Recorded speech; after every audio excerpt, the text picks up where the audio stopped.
Hello, friends, and welcome. This is Noel OG del Rancho. Thank you for listening to El Pocho Hour. Today we got a few pochos with us, and we even have a honorary pocho from Colombia. He's from Valledupar.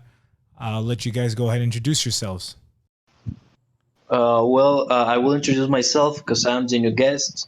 My name is Sergio Luis. I am from Colombia. I am from the Caribbean coast, Valledupar, as Noel said.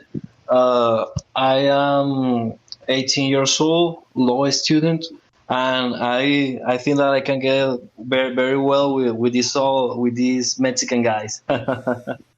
You're the honorary pocho today. Thank you. It is a pleasure.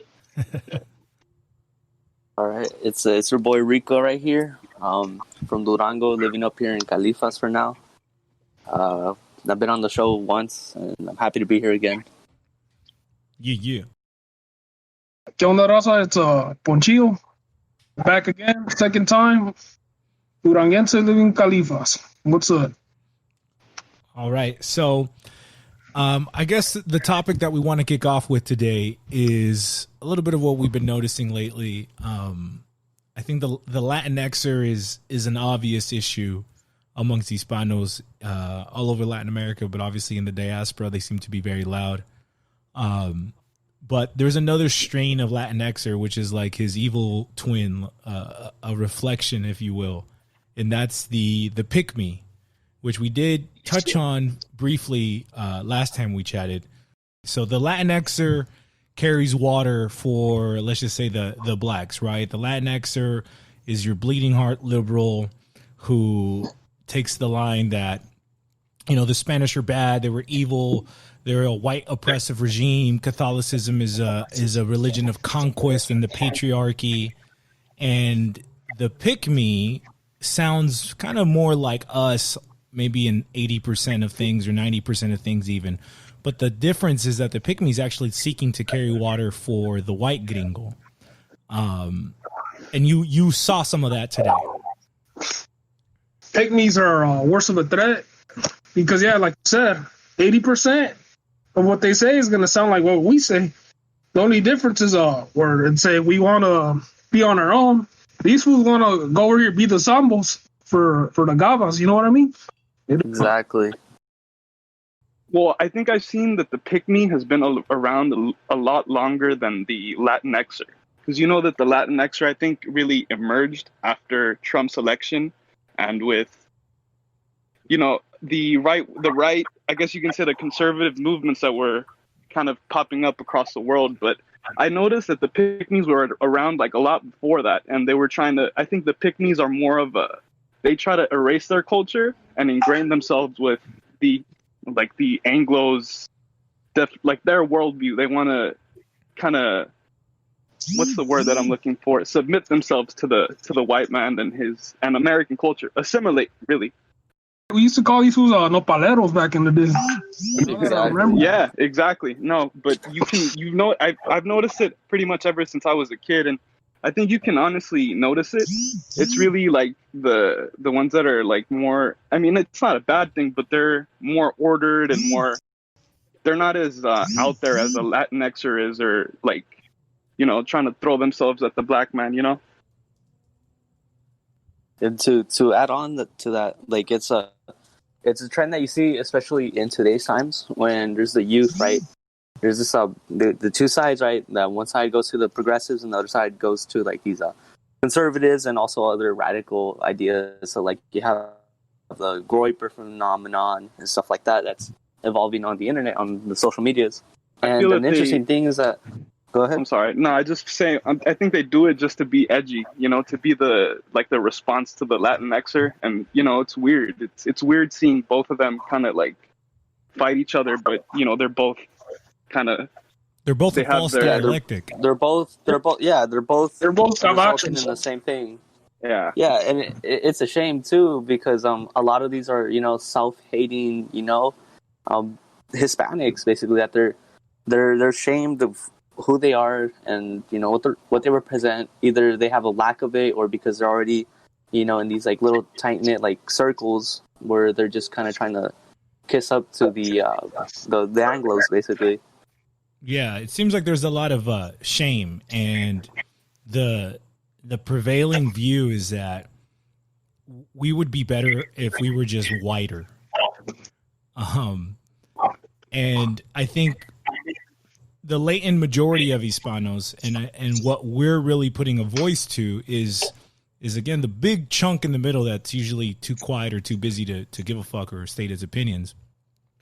But this camp is the one that embraces its roots. It embraces el mestizaje. It sees el mestizaje as a crucial part of our identity.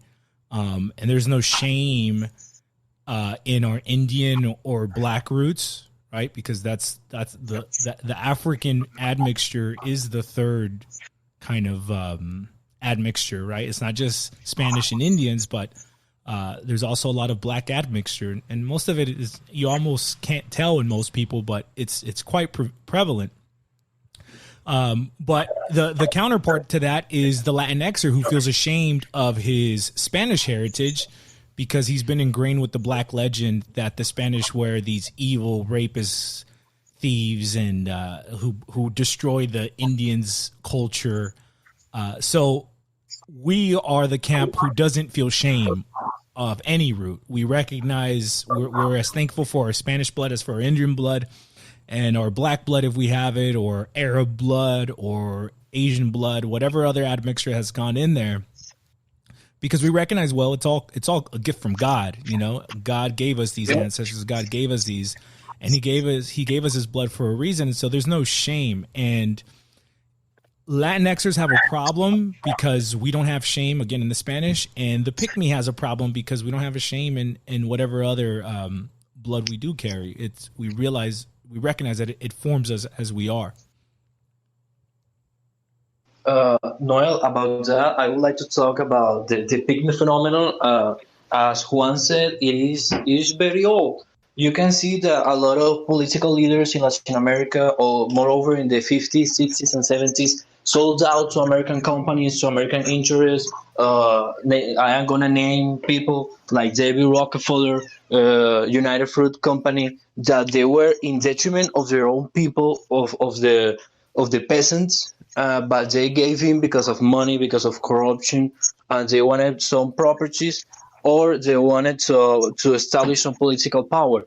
So you get that these quote unquote right wing Pygmy style are more or less puppets that maybe innocently they think that they will be better under the paradigm of the Anglo, of the quote unquote white American, corporate America, I would say, but they are foolish because they don't see through the lie. That the lie is that they hate the white American, the corporate American, quote unquote. They hate these people because of their corruption, because of their money, because they don't trust them. How can you trust someone that has just betrayed their own people?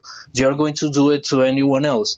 And these pygmies, they lack a true understanding of the unique history and culture that comes out of Catholicism in Latin America as a uniting process, and the independence process that is financed by the British Empire and by the elites to divide the Spanish Empire and make some corporate gains. They don't know the Masonic and anti-Catholic spirit that were in the Cristeros War in Mexico, or that were during Colombia in the liberal period in the 19th century. So they are so ignorant of history, of philosophy, and theology at the end, that they see that these conservative, quote-unquote, movement in the U.S. that are not that conservative. You know, you can say that Che Guevara, a communist, was more conservative than most of the political figures and leaders of the U.S., actually.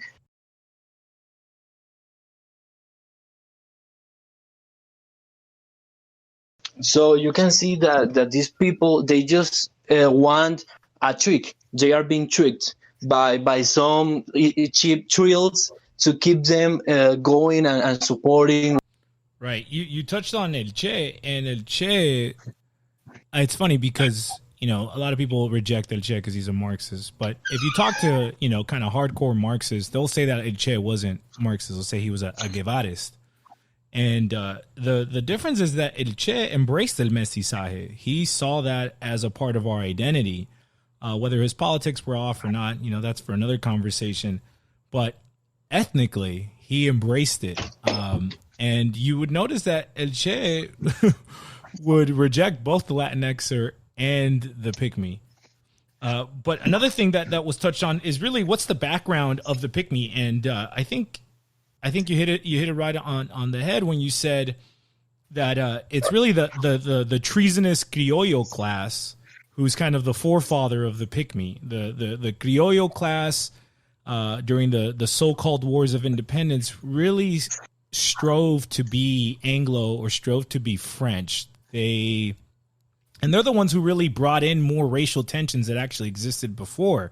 They persecuted Indians. They marginalized blacks, whereas the system before allowed for mestizaje. It kind of allowed for people to be assimilated and to find a space within the empire that at the end of the day fed the empire, that produced for the empire, and the empire was strengthened by that, those different peoples and those different mixtures. And, I don't know the details, but I do believe that there was like kind of a representative government or kind of like a republic within the empire for the different nations. Do you know anything about that? Like the Indians had their own parliament, and I believe even the blacks had their own parliament as well, or something like that. Yeah, for sure. Yeah, here in Colombia, I will speak about Colombia, because it is a history. I don't know much about Mexico. Maybe, I don't know, maybe Fons or Rick or Juan can speak more about that. You had the cimarrones, that were the marrones, the blacks that were on the cima, on the top of the mountain. They were freed slaves or slaves that rebelled, made their own towns. They mostly became Catholic after 2 generations, and they tried to be peaceful within them. But when the Spanish tried to conquer them, that they will wage hell on a handbasket. And the Indios had a special jurisdiction. You know that the Indios were in Indian law, and you know that Fray Bartolomé de las Casas, he made a special legal regime for them, so they were better treated in the Spanish Empire than in the Anglo Empire or the French Empire. Here in Colombia, in El Sinú, that is in the Caribbean coast, they had a legal regime since the 165th. 1650. Uh-huh. And they were under a special regime from the viceroyalty. So Indios had their own law, their own jurisdiction.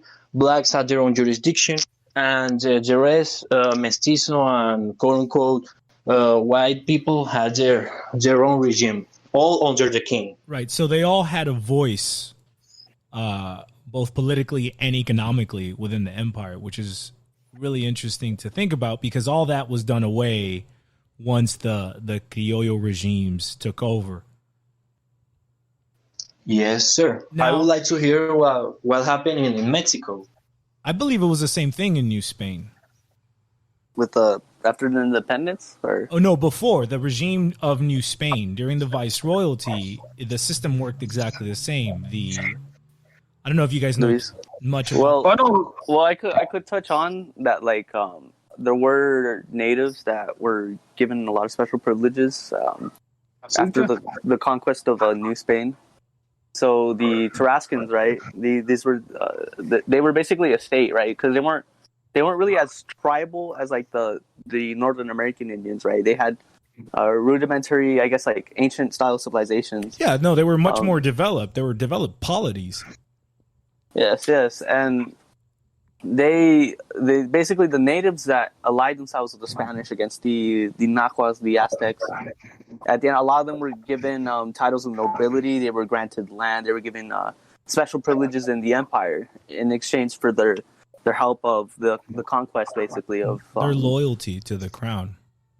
Yeah, exactly. So from that, like, you can infer that that's a stark contrast contrast as to what happened to a lot of natives who, helped out the Anglos expand, right? We could just look at the American expansion towards the west, right? Like any natives, they ended up, getting swept up like the rest of them. And another thing to add on, I don't know if my connection's still on. Yeah, we hear you. Yeah, you're still good. All right, right on.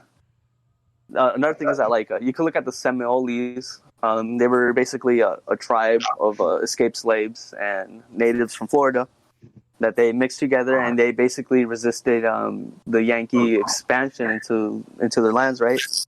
I need to read up on it, but I think it was during the Spanish times. It was either the Mexican government or the Spanish times where they were granted land in. The Spanish. The Spanish basically set up Florida to kind of be a division of the empire for kind of ascended blacks, and like the Seminoles, you said, and they were in a sense in charge of kind of guarding that border. They were Catholicized. They were basically Hispanicized. And they owned land, they were prominent, and they were an integral part of the empire as any other was. But it's interesting that, from the very beginning, there was black conquistadors. I mean, Juan Garrido is the most famous one, but, there was many examples such as him. And, he basically was a slave who fought with the conquistadors, proved his worth, in a sense, proved his heart. And he was freed, and he was given lands, and he was given titles, and he was able to now be a part of the system and grow within it. And I think one of the crucial things to contextualize this whole system is to understand the Roman Empire imperial system, where again, the Roman model of empire was, you might be a conquered people, you in a sense will be our servants for a while, but if you learn our system, you learn our language, you learn our customs, you become Romanized, you will gain citizenship. Which it's kind of mind-boggling for the Pickme because, again, they live under this false dialectic, and they don't understand how the Roman identity. Of course, if you were a Roman from the old city and you came from one of those original families, then you were like the OG Roman, right?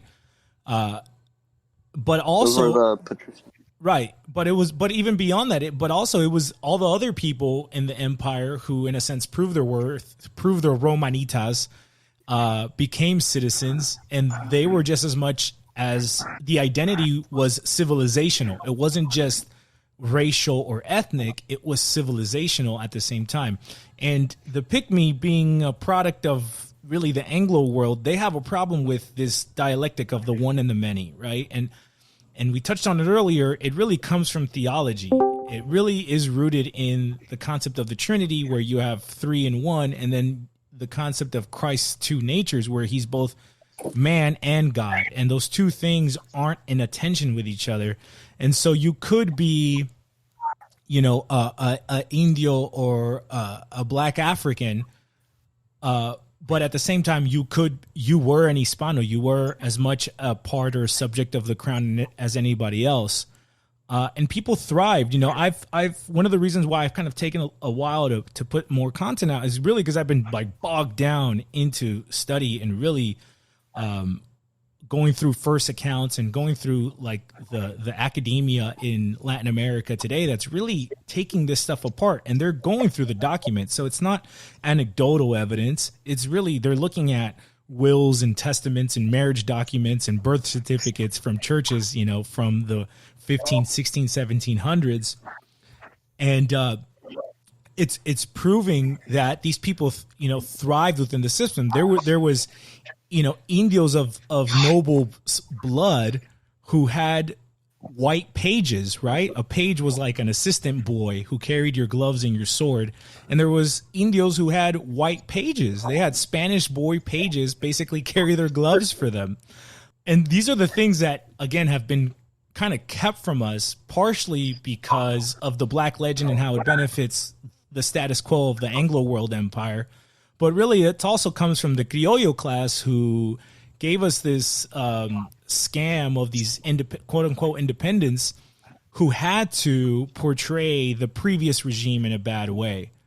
And so a lot of this stuff has been hidden from us, but as we're discovering it, it's really showing that the story that they gave us was bullshit. One of the big ones was the conquest of the Philippines. That really the conquest of the Philippines was mostly done by Mexican natives, right? Legazpi, who was el adelantado, the chief conquistador in charge, he had a ton of mestizo kids, and he was in charge of fighting the Chinese and Japanese pirates and the Arabs and Turkish Muslims in the Philippines. And his generals were all his mestizo sons and grandsons. And most of that army that actually fought in the Philippines were all natives, which I think is a fascinating fact of history that, again, has been so hidden from us. In fact, somebody sent me a first source kind of diary document of how these Spaniards who had come to some of the islands in the Philippines on the outskirts had heard that there was a Español named Juan who was living amongst the Filipino natives for over 20 years, right? There was a shipwreck and he got stuck and he went native. And they're looking for this guy. And they find, and this guy, Juan, married the chieftain's daughter, right? So they finally find Juan, and guess what?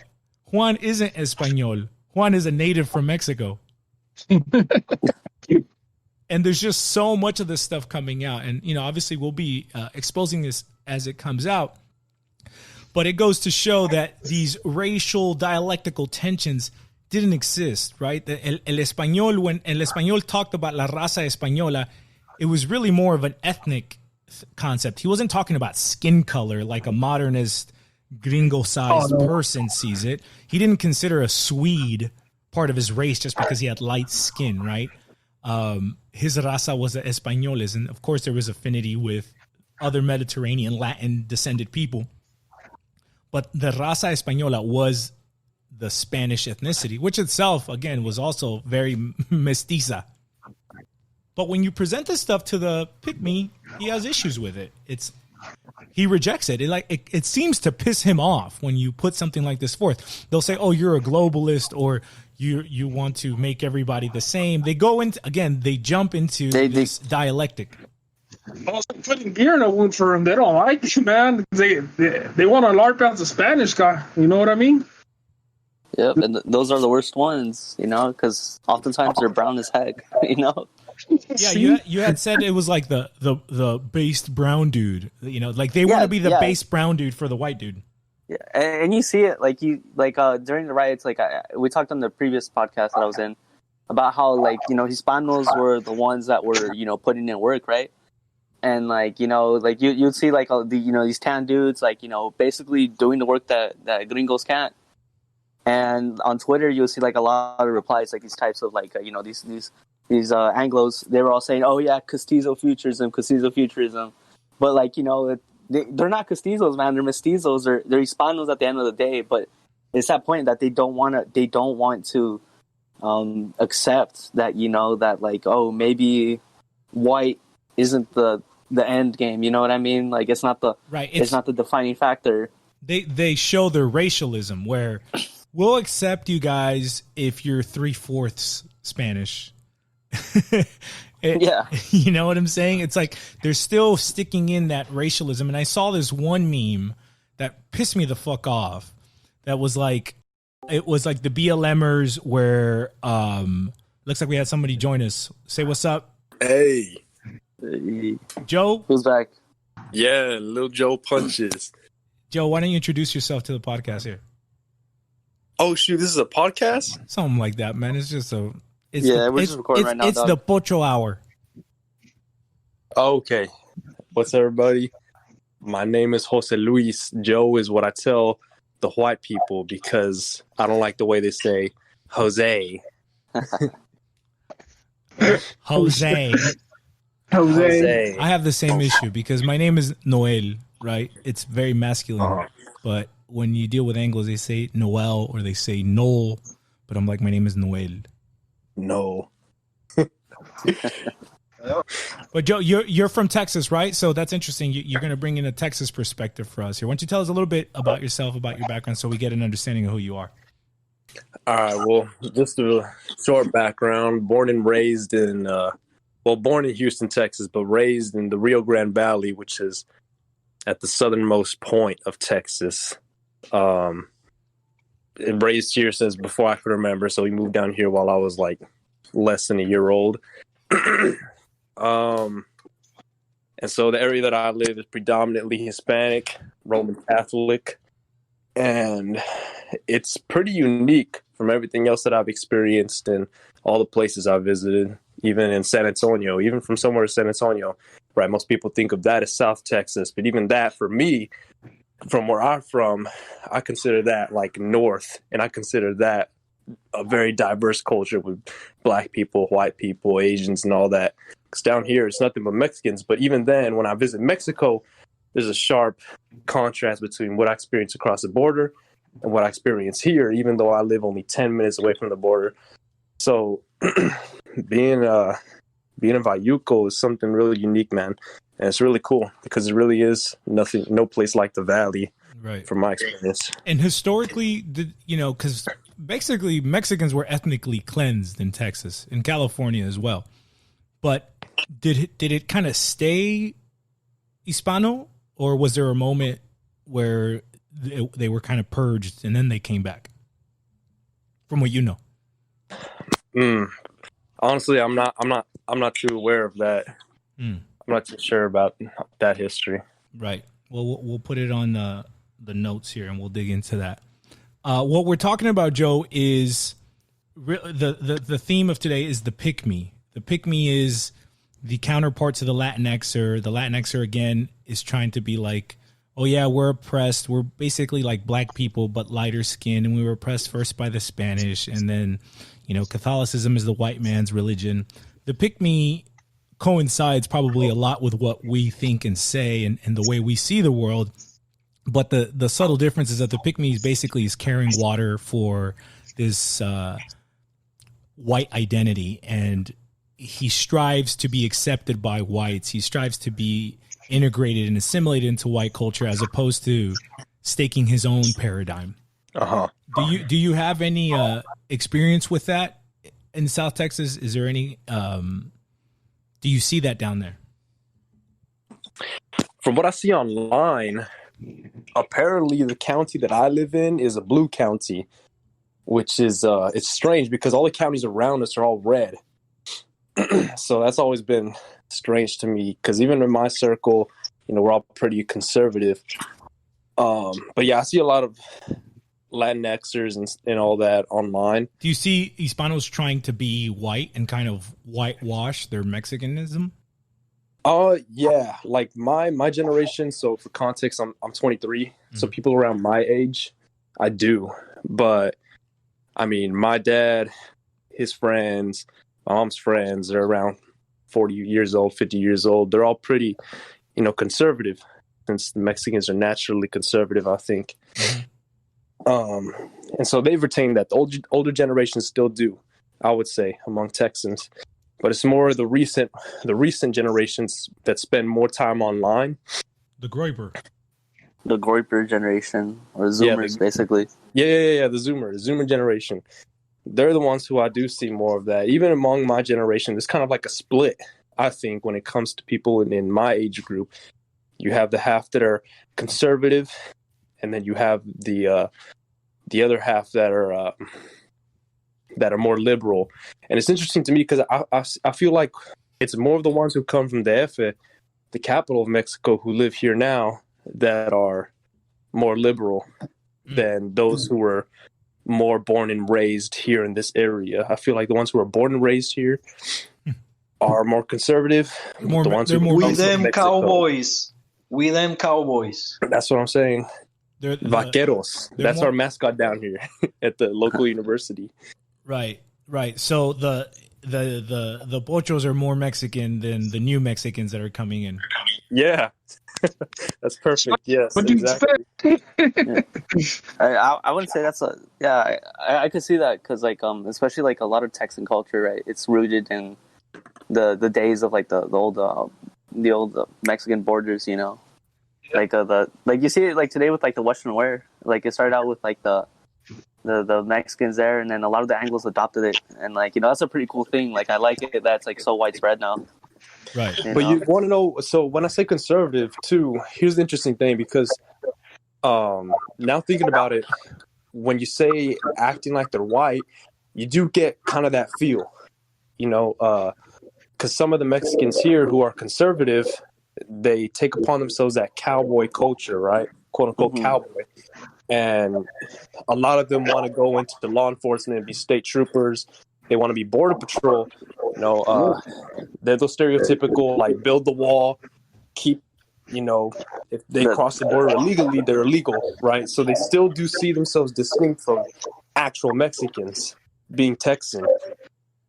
So yeah, the quintessential pick me, and like you see those in Cali too. Like growing up, we called them like pochos or upgraded Mexicans, because like now that they get the money, they live next to the white folks. They kind of want to start acting white. You know what I mean? Right. Yeah. I can tell a paisa from like a Mexican that's acting like a cowboy. You get what I'm saying? There's a subtle difference. Yeah. There is. What is that difference? The way they dress too.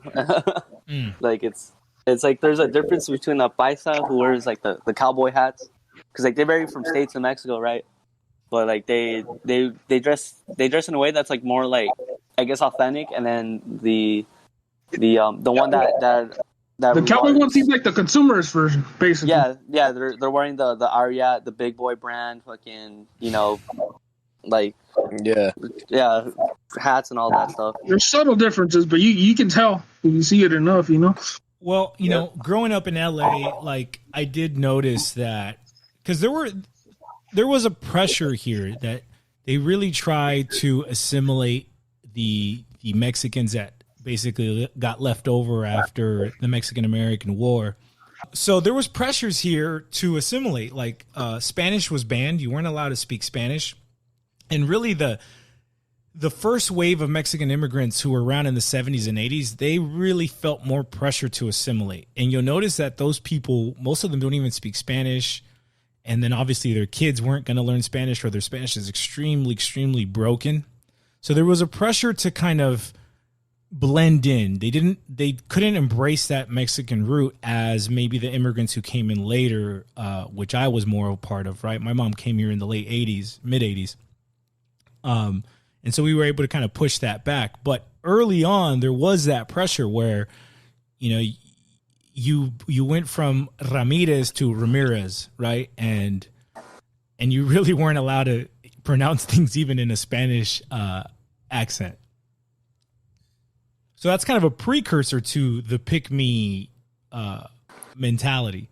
But it seems like modern day. It seems like now, Rico, you were talking about how kind of the Groyper movement or the Zoomers. Yeah. Tell us about that.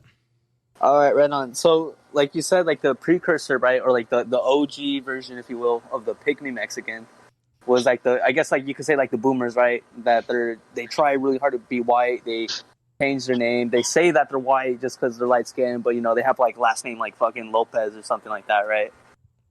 The modern day version of this comes from this group of like Hispanics that they're like closer to my generation, right? I'm 19 years old, so Zoomers, and they feel disenfranchised with the Latinxers. So they know that the progressive is like it's a false dialectic, but the only other option that they see is with the right, and some of them they stay as like normal like conservatives or neocons or whatever, and then as the ones that get more radicalized, they end up getting with Wignat groups, or they end up basically getting into the other side of the coin, which is part of that same false Anglo jam dialectic. Right. Exactly. So from them, I think it's because of a lack of information or just like pure ignorance that they go ahead. This is the one who, when he's with his Anglo buddies, is like, oh, I'm mostly Spanish. I'm not like those Mexicans. I'm Argentinian. You know what I mean? Like stuff like that. And you see it like on Twitter. I'm not gonna drop any ads, but like you see like, especially with like some of the trad cats, like where they have an anime image, he's Argentinian. He says, I'm a base Hispanic, but in parentheses, I'm not Mexican, right? Because the Mexican's the big, bad, evil guy. You know, stuff like that, little stuff like that you can see, and you can also see it with other Mexicans, that they're just self-hating, and they say, like, honestly, it's our fault that we did it because of an ignorance of the history, you know? So it's stuff like that you see that's really prevalent, and it's really dangerous because, you know, a lot of people like us that, like, we don't really fit any other narrative. We don't fit the Latinx narrative.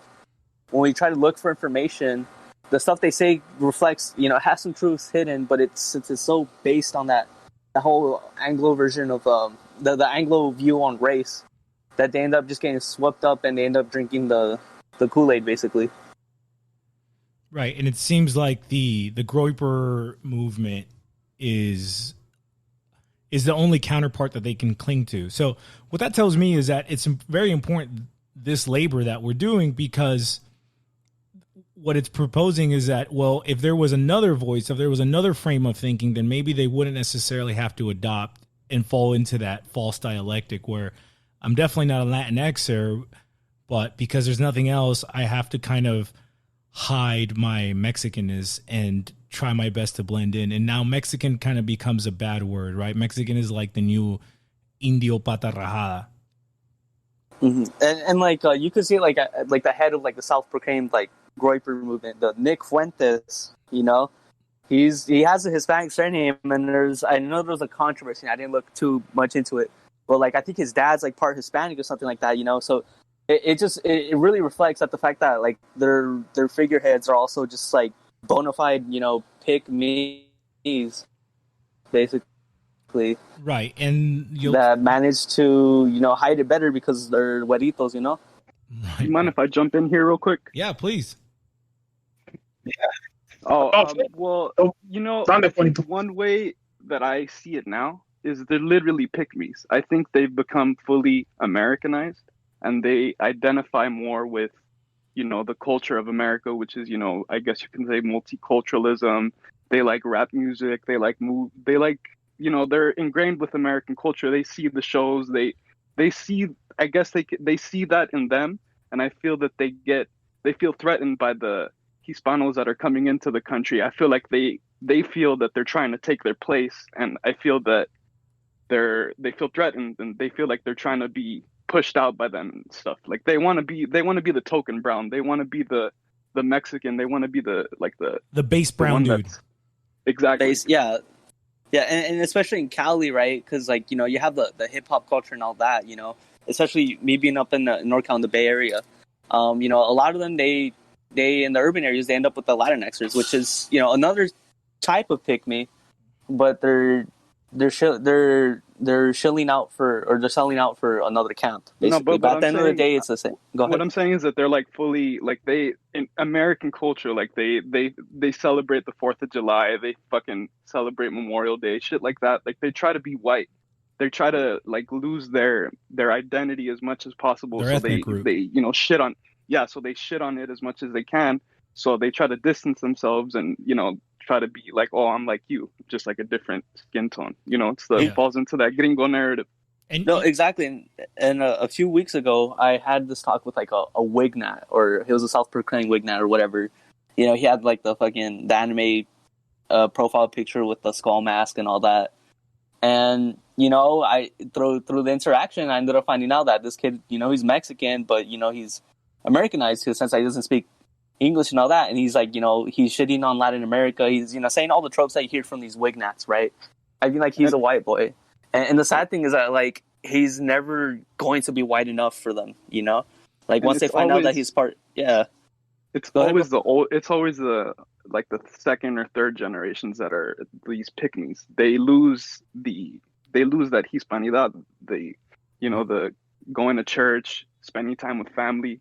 They get ingrained with that American lifestyle, which is like, you know, go to work, do this, do that. You lose your sense of, you know, your tradition, your values, identity. Yeah, they lose their language. And what you see is the alchemy is that you saw this happen to the Irish, you saw this happen to the Germans and the Poles and the Italians who came here. You know, they lost that ethnic identity, and then they just became this deracinated generic white. And so, I would like to talk a little bit about that, but maybe Joe and Fons can have a better empirical understanding of it. That you know that the experiments that was done with Italian Americans, like when they came in the 20s, in the 30s, they were seen as a scum. You know, they were like these mafiosos that were treated badly by the WASP elite and the Irish too. You know, the American ethos that I will call erasing cultures and making it liberal, because liberal in the capitalistic enlightenment way, no, not in the Capital in L the liberal. dumb. Yeah, not in the dumb Joe Biden way, but in the generic philosophical way, and taking Catholic culture and destroying it. I don't know, maybe Fons or Joe can see this in California or in Texas. I don't know if you know people or histories. Yeah, I could chime in. Just from like experiences, like I've known Italians. One of my managers at one of my first jobs, he was an Italian, and the way that he put it really made sense because he was from the East Coast, right? So New York, and like they had things like words that were called at them like wops, which means without paper, which for Hispanic would be called like a wetback or un mojado, pues, right? What? So, So like that. wait. WAP means without papers? WOP. So yeah, I didn't know that. Yeah, so without papers. So Undocumented.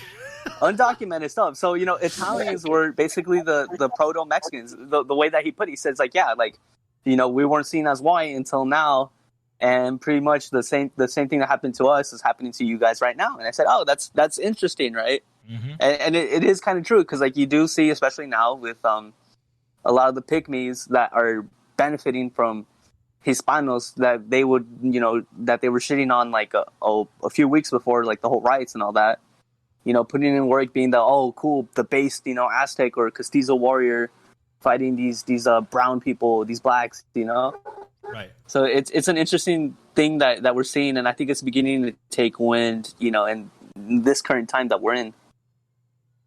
Yeah, and that's the big risk that I've been kind of, sounding the trumpets on. That I see it as, well, of course, the Anglos and the Gringos, whether they're English or not, they could be Irish or whether they're assimilated Europeans, are basically seeing us as the cleanup crew. Where like, we're going to take care of your black problem, America.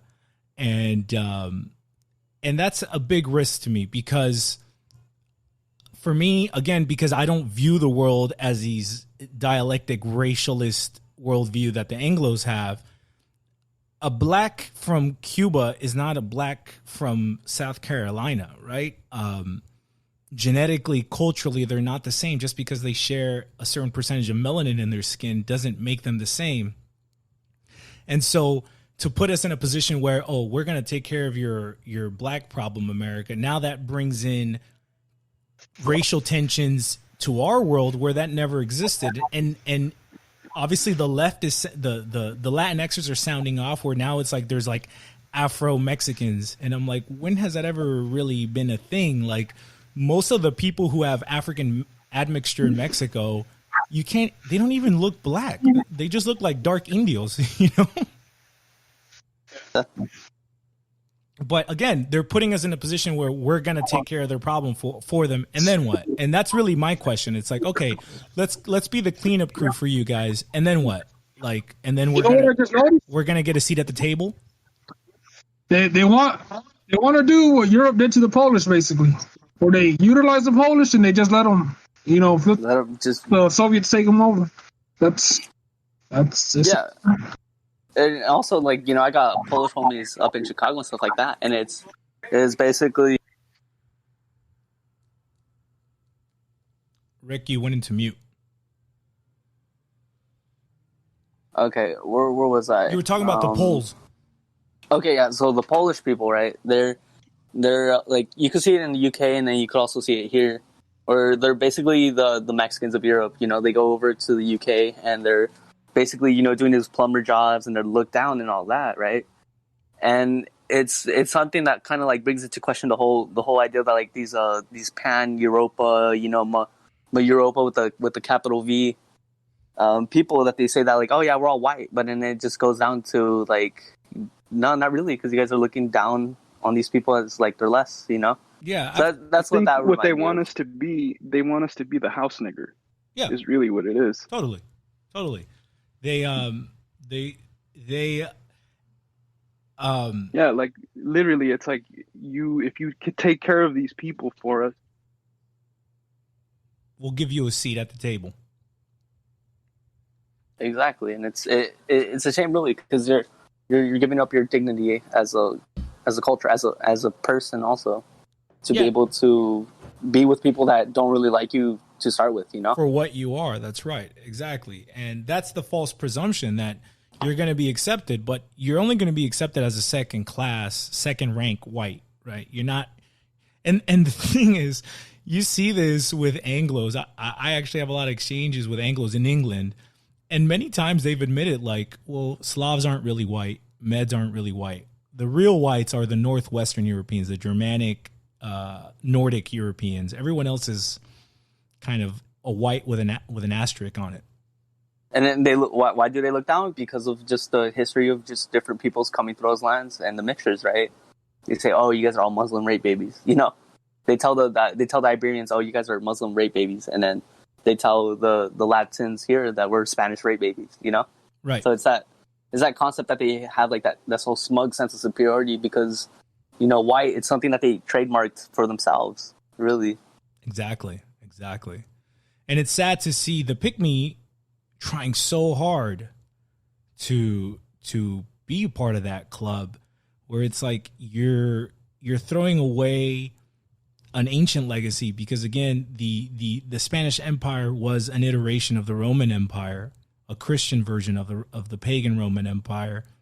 And so you're throwing away the legacy of the Spanish Empire, and at the same time you're throwing away the true legacy of the Roman Empire, and you're giving it to them when they're not even related to the Roman Empire. They were the slaves of the Roman Empire.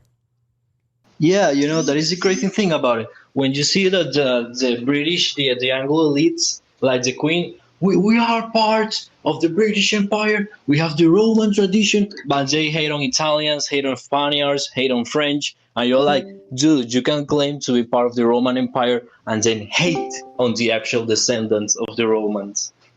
Right. And that's exactly what they do. So again, today we brushed into that, and it really revolved around the Dominicans. And again, I empathize with the Dominicans to a certain extent, because it's a very unique case, right? They're on an island that's shared with essentially these African Francophile Haitians. And so the dialectic there is, well, if you're black, you're a Haitian. But at the same time, they're denying their own African admixture, and they're assuming that because again, the blacks in Latin America also have dark skin, that they're the same type of blacks, but they're not. I mean, there's been extensive genetic studies of blacks in Latin America, from the Caribbean, from Mexico, from South America, and they've shown that all these people have the same paternal DNA as Spaniards, which means that their paternal root is also the same ones as ours, or from a Spaniard in Spain. And so they're clearly not the same genetically, right? But also, more importantly, culturally, they're not the same. But in the context of Hispaniola, they feel forced that they have to deny that they have to reject that. They feel this sense of shame. And I didn't really notice it because, again, I didn't really grow up around many Dominicans. You don't really find Dominicans in California. But today it really became obvious, like, wow, there's actually like this big sense of shame.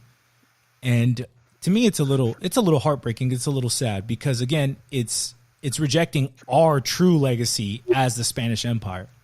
Yeah, I would say about that this racialism, this focus that is very modern, because in the past you were more focused on religion. you know that maybe an African slave that converted to Catholicism will be treated better than a crypto Spaniard, quote unquote, that will be a Jew. So you have these models where they are so emphasized on race, on skin color, and they ain't seeing at the practice of religion. They ain't seeing at their culture, their music, the composition. To which church do you go? To your community, to your local community. You know, it is all about the local community.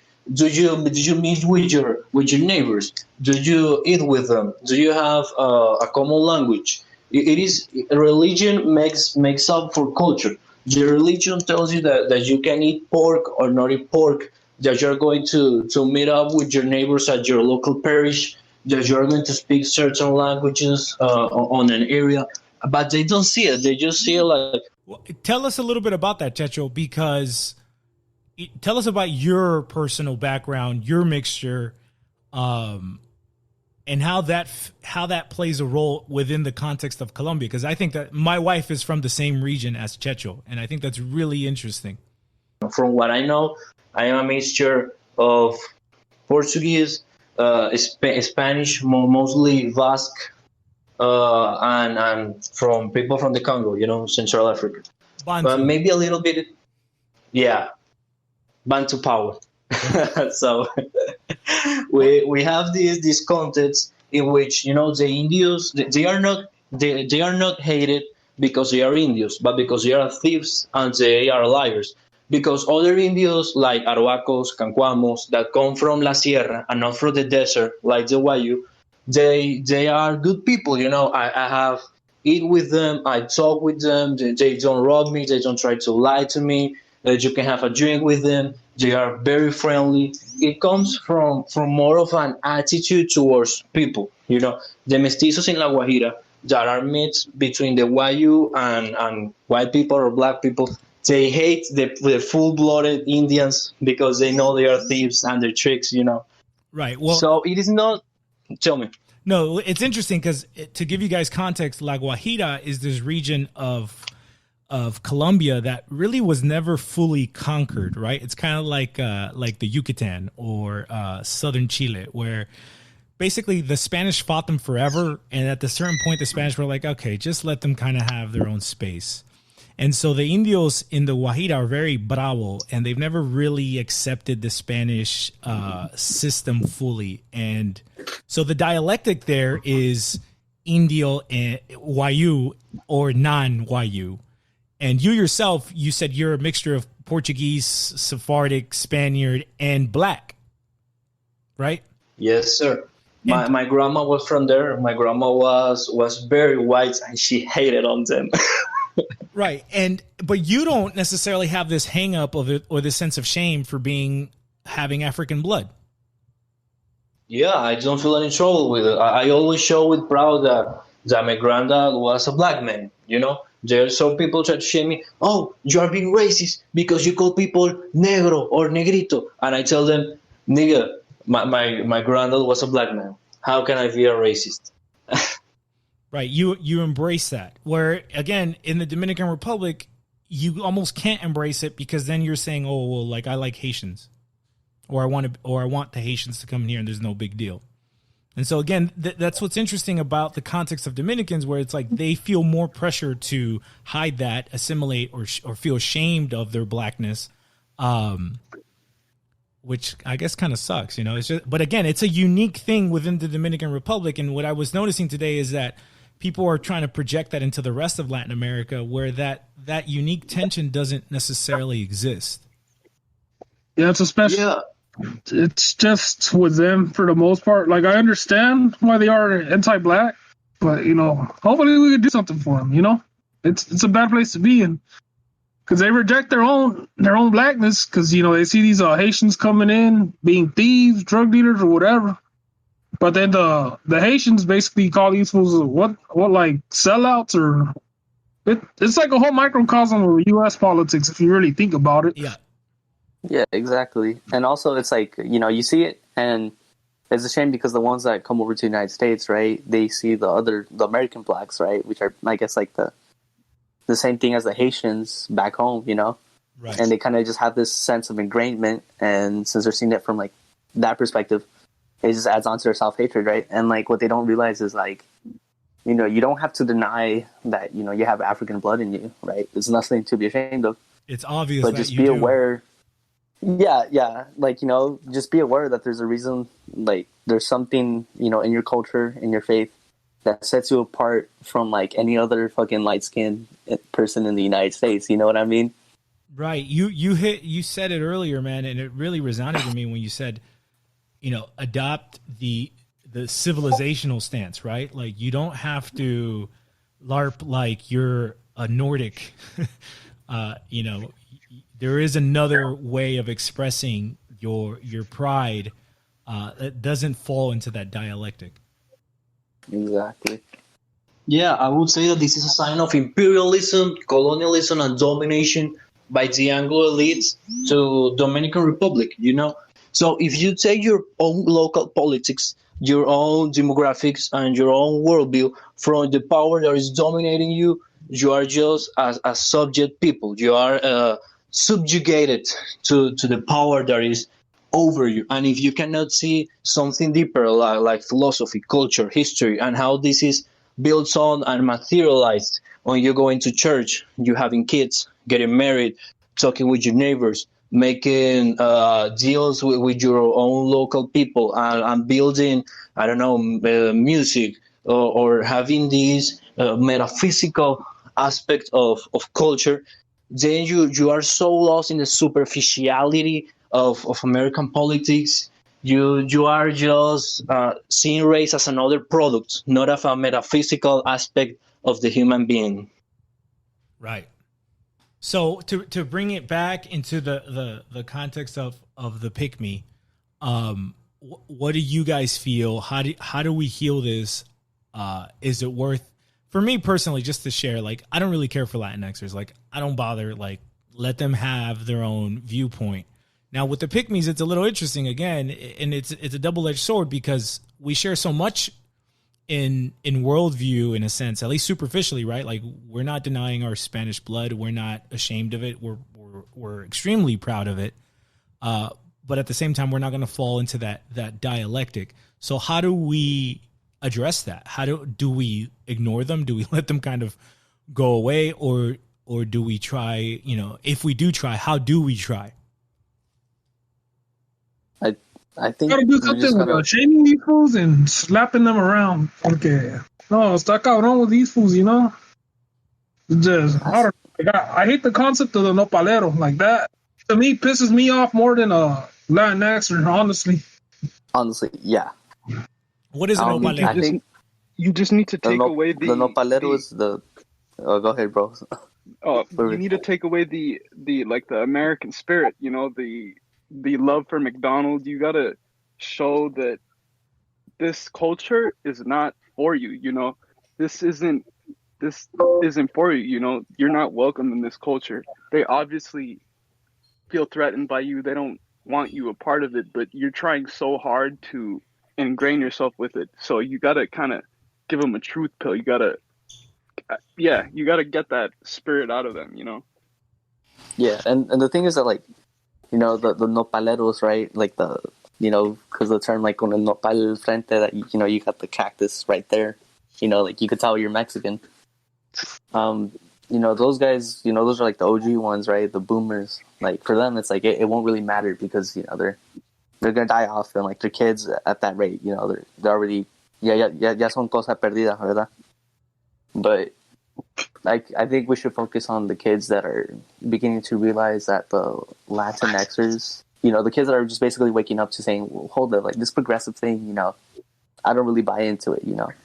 And I think by that, we just gotta expand ourselves, you know, as the true third position, right? And just, you know, grow this idea, right, of like, of a community or a movement or whatever you want to call it.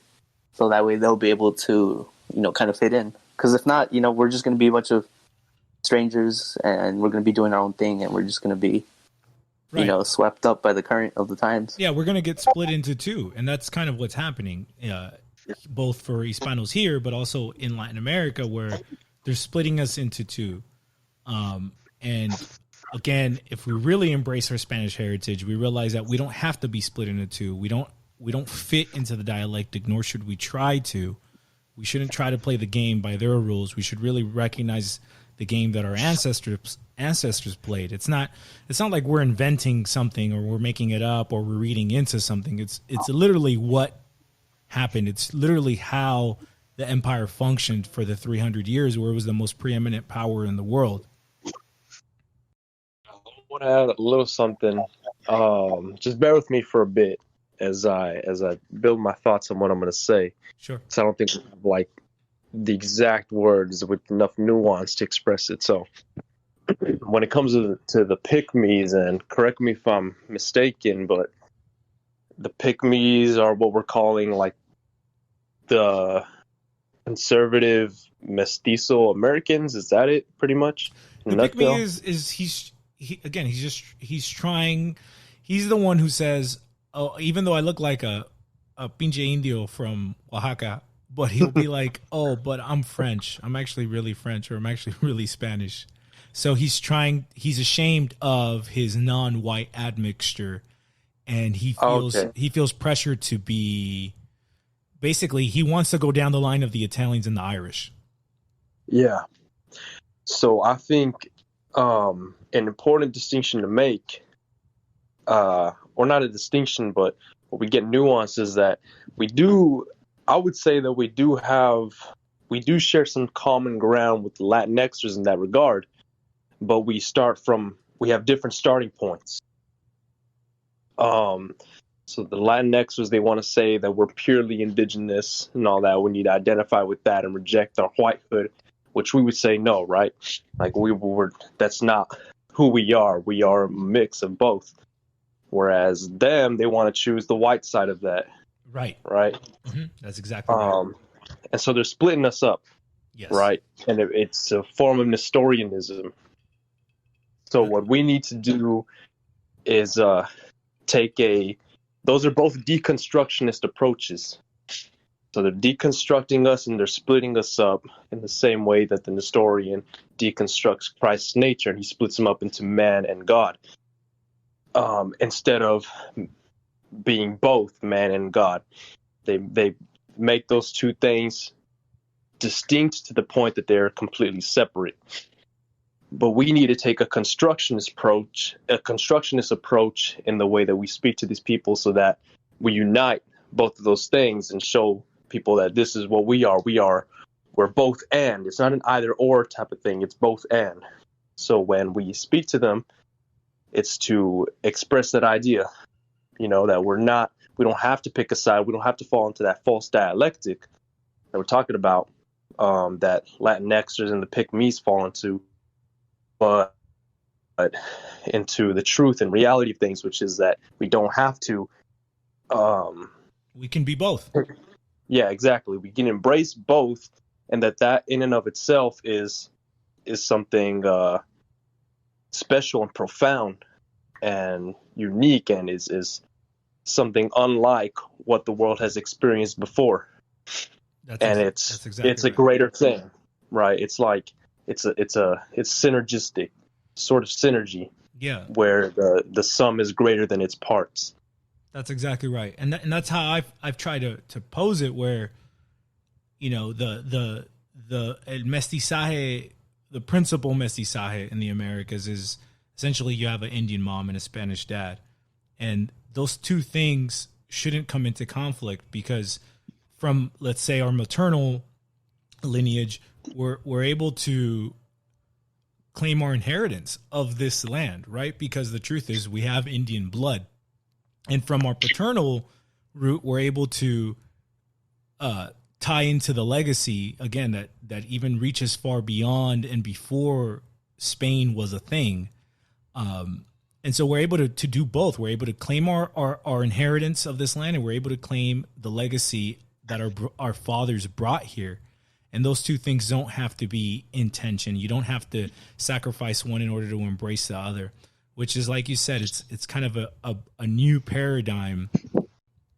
Yeah, now that I think about it, that I heard, Joe, it is at the end a theological problem, but not only that, You have these pygmies that are trying to embrace Europeanism, that we are Europeans, so we ought to see the interests of Spain, of our Spanish lineage, of maintaining this culture in detriment at the cost of black culture, of our Indian culture, and of our ancestry. But then you have indigenous movements that, like the Latinxers, that are trying to embrace these local cultures at the expense of the Spanish lineage of our ancestry.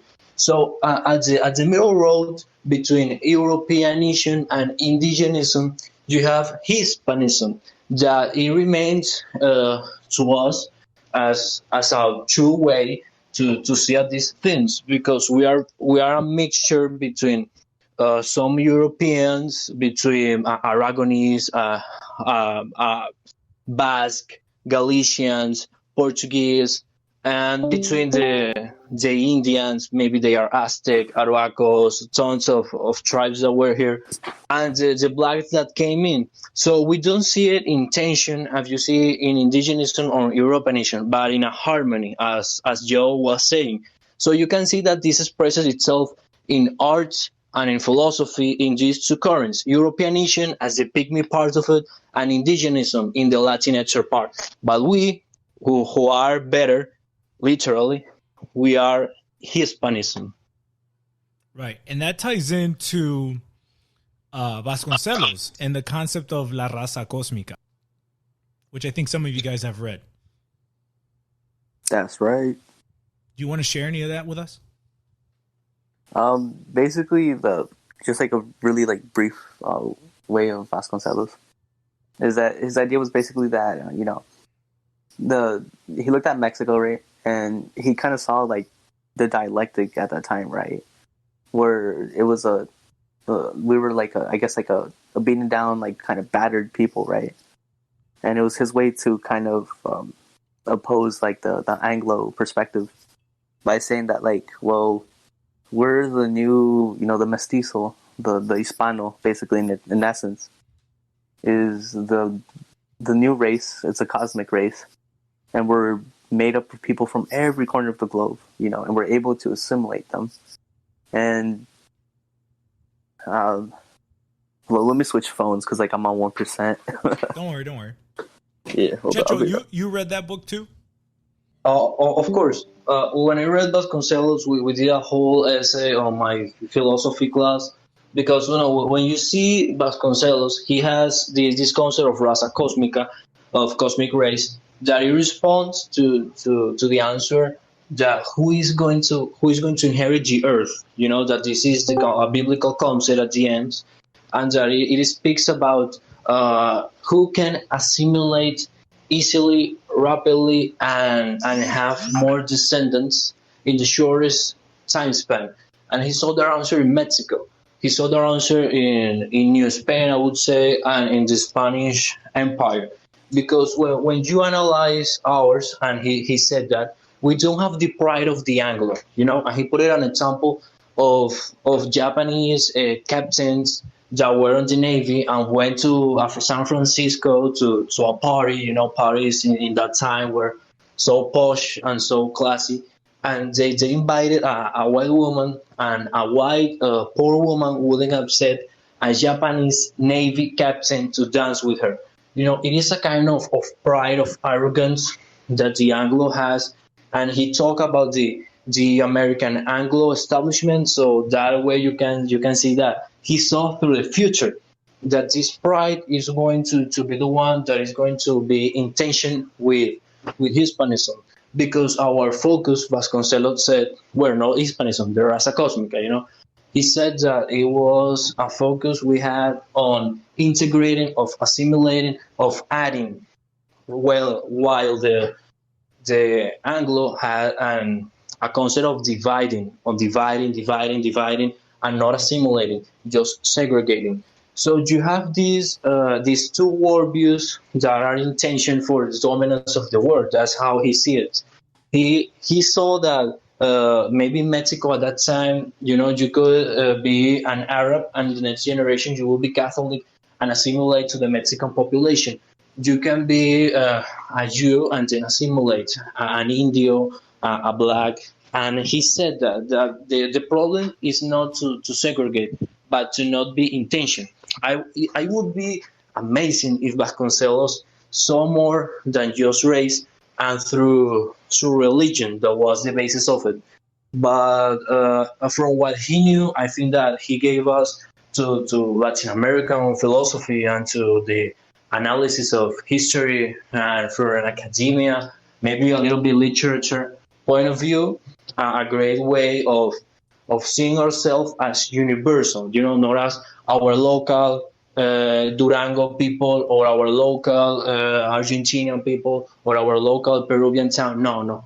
We are part of a whole movement that is greater than us, that is bigger than us, and is going to be at the end, but with the command of God, going to assimilate all of the world.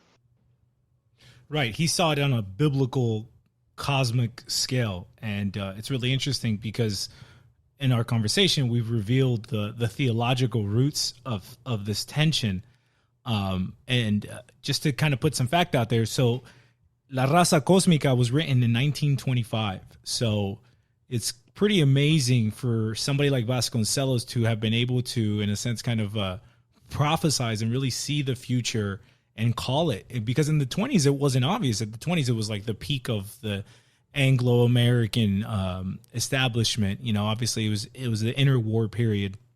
But he saw that eventually this would decay and that it would come into conflict with, in a sense, the trajectory and the wave of Hispanoamerica.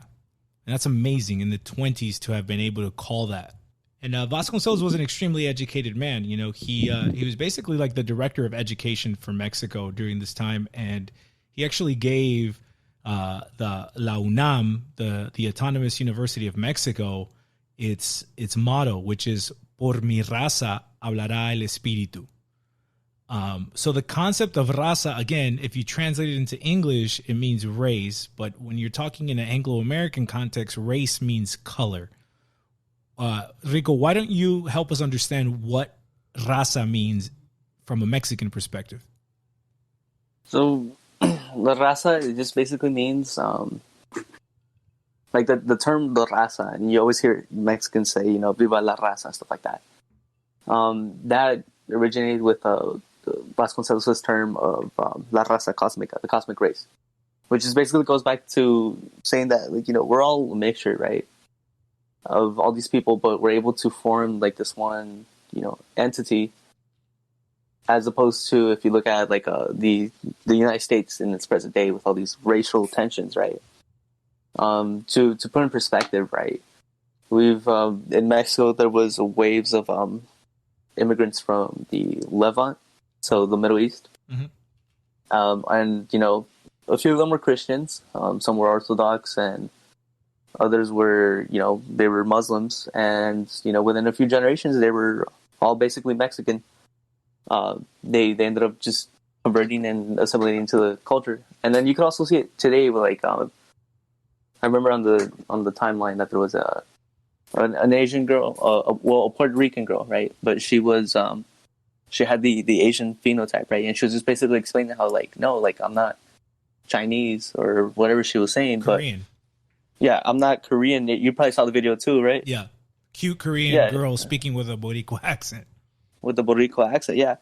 And she was saying no, I grew up in Puerto Rico, and this is who I am, right? And I'm not going to let other people, tell me not. And obviously it's people like the diaspora that adopted these ideas, like living in the United States, right? Saying oh, she's not really Puerto Rican, she's Korean.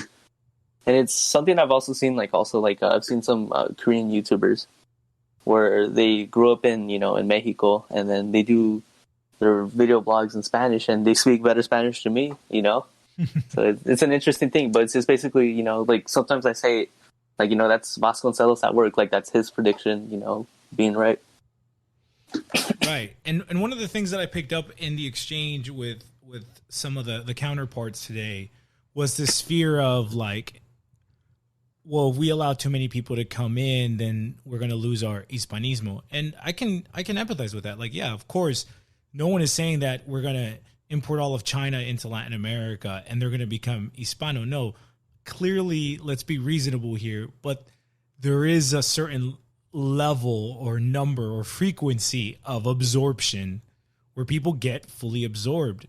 And this was the case during the Spanish Empire. I mean, the Spanish Empire wasn't just Spaniards. It was Italians and Greeks and Irishmen who were fully functional members of the empire and embraced Hispanismo. And you even see it today in a microcosm of the Mexican mafia, where you see, you know, Chinitos, Japanese, Koreans, Filipinos who, growing up in a Mexican context, absorbed that and became that and are respected as any other Mexican or Hispano. Yeah, and I think the thing is that like they failed to differentiate mestizaje that our forefathers did and the multicultural, you know, global homo that's being pushed today, right? Right. I think it's because this lack of their lack of or their ability or their lack of ability to be able to distinguish between those two phenomenons. That's crucial. Is really what's holding them back, you know, from like accepting, like, you know, like saying like, okay, maybe, you know, these Chinese people that come over to, you know, Puerto Rico, we'll say, or the Dominican Republic, right?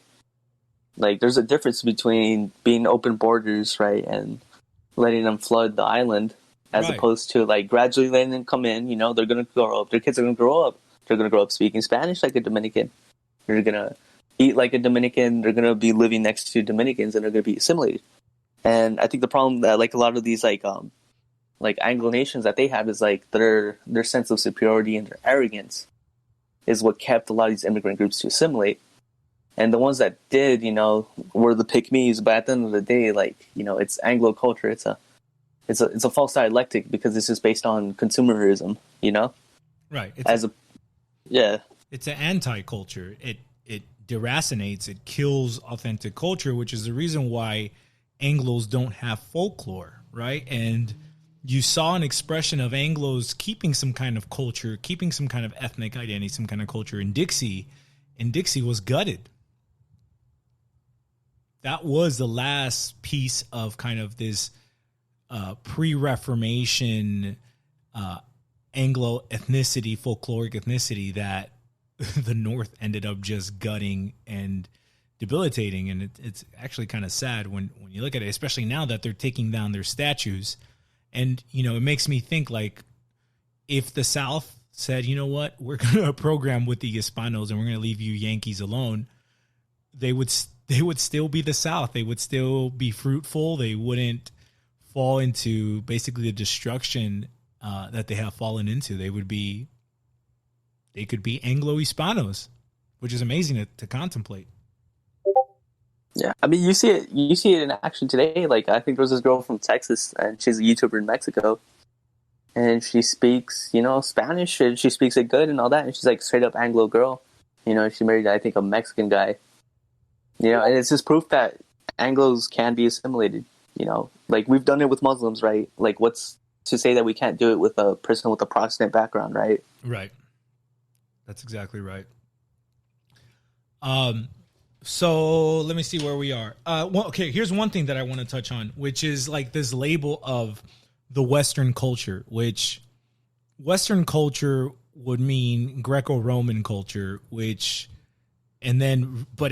it really didn't exist until it was harmonized by Christianity, Catholicism, right? And then the Anglos and the Northern Europeans broke away from that, but now they say they're the Western culture. And so for me, when people try to say, Hispanos or South Americans or Latin Americans are Western, I'm like, no, we're not, because that belongs to them. That's their label. I'd rather take a different cultural paradigm title entirely. I'd rather say we're Sureño or we're Southern. We're not Western, nor should we try to be, because again, Western today means that you're a product of the Reformation, which means that you don't have any faith today. It means that you've gotten rid of your ancient folkloric culture. It means that you're about McDonald's and rainbow flags and Darwinism and, you know, all that other crap that came out of England and France and Germany. One of the themes that I've seen with the Pickmes, the way you can kind of spot them is they'll have an American flag in their handle or they'll have runes. I saw that you said something about if you have runes in your bio or whatever, you already fucking lost. Fuck, an Hispano with runes? That's the most retarded shit I've heard. I'm sorry. I can't justify that at all. I'm trying to understand it. You know, how can you arrive to that point? Yeah, well, what you realize is that the Spaniards have suffered from the Black Legend themselves. You know, and they've really become a colonized people of the Western white Anglo worldview. Yeah, it's not Spain anymore. It's Western Francia. I just had to throw that out there. Yeah, it's basically that. It's I've seen some of my Spanish mutuals say like, man, I hate the Americanization of Spain. Like, I want to blow my brains out. And like I saw like under the quote tweet was like an article showing like these Blue Lives Matter flags, but like with the Spanish flag. So it just showed like the Spanish flag and it was all black and it just had a thin blue line. You know what I mean? God, that makes me want to it's just, yeah, and it's just stuff like that. And it's like stuff from their, like, I guess, normie conservatives that, like, yeah, they're facing off against, like, you know, their version of the progressives, right? Their version of the Latinx. Yeah. But at the same time, they're cooking out to the Americans and they're being pick-me's in that sense, you know? So sad. It's so sad. It's funny because you see the same kind of theme where we're talking about that the Mexican diaspora is more Mexican in many ways than some of the new Mexicans that are coming. And you see how the Hispano-Americanos carry more of that Hispano tradition and identity than even the Spaniards do. Exactly. And it just reminds me of like a quick little anecdote, like what I noticed, like especially in northern Mexico, is like when I go into the bailes, like sometimes like it'd be like me or one other person wearing the sombrero, you know, and the rest, like everyone wants to dress like the estilo buchon with the nice little polo shirts and the Italian shoes, you know what I mean? But like you go up here, you go to the bailes, right? Like the diaspora here, you know, we're all dressed up in Western wear, we're all wearing our hats, you know, one or two snapbacks, but it's like little stuff like that like it kind of shows that sometimes the diaspora ends up retaining, I guess, like a time capsule of right. like what their parents lived in, you know? Yeah, the irony of that.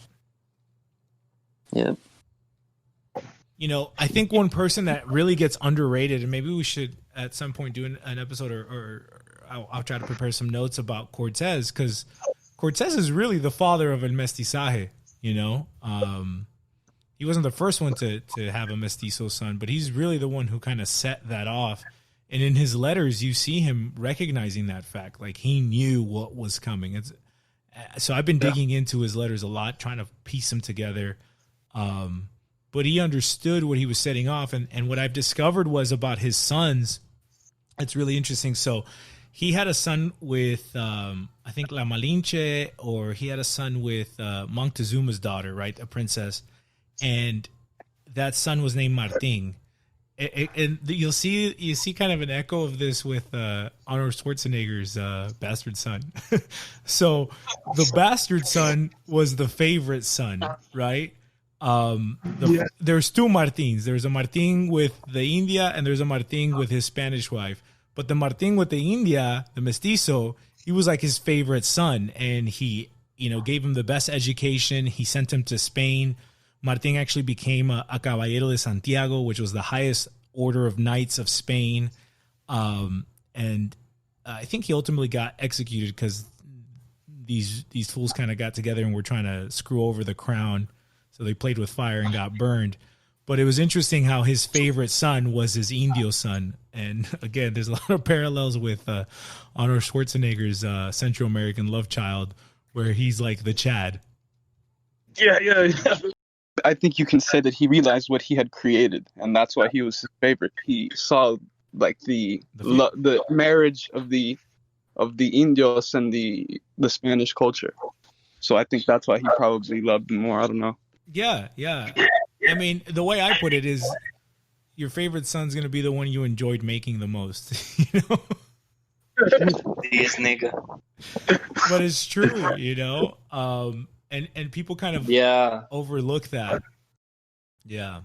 And it's interesting, you know, because again, this kind of chapter of history, this dynamic history is really ignored, and the notion of this, the peninsulares were mean to the criollos, and they were mean to the mestizos, and they were mean to the mulattos, and they were mean to the indios, and then to the negros, is such a lie, and it's blowing my mind. The more I dig into this, it's just like, it just shows what a bunch of bullshit there was. One of the men who basically signed the king's name on documents in the Americas was a mestizo. So the most trusted man in the kingdom was a mestizo. And there's tons of examples like this. So, you know, we'll be coming out with that. But it seems like Cortez understood the raza cósmica way back from the very beginning. Yeah, that's what I talk about, the metaphysical aspect of culture, you know, because it is not some written thing. It is more of how you build your community. And Cortez materialized it, but he did not make the philosophical argument that Vasconcelos did, you know. Right. He didn't intellectualize it, but I think at a certain level he understood it. And Cortez, he requested, once he died, I think he was actually in Spain, he requested to be buried in Mexico, which is telling. That's right. Well, I think that's a good chat, you guys. I think we can basically cut it here. I don't know if you guys have any like final words or thoughts that maybe you didn't get to put out. Now would be a good time. Viva la raza. End dot. I like that. Puro gente del Mayo. Oh, shit, Rico's gonna get a shot up, man. Actually, Juan, did you want to add anything? Well, I want to say pura gente del Mencho, but I guess Nah, puro Pura gente del señor Rancho. That's another way that they're dividing us. See, that's another way that they're dividing us, man. Yeah. For real. Sinaloa is fourth Rome.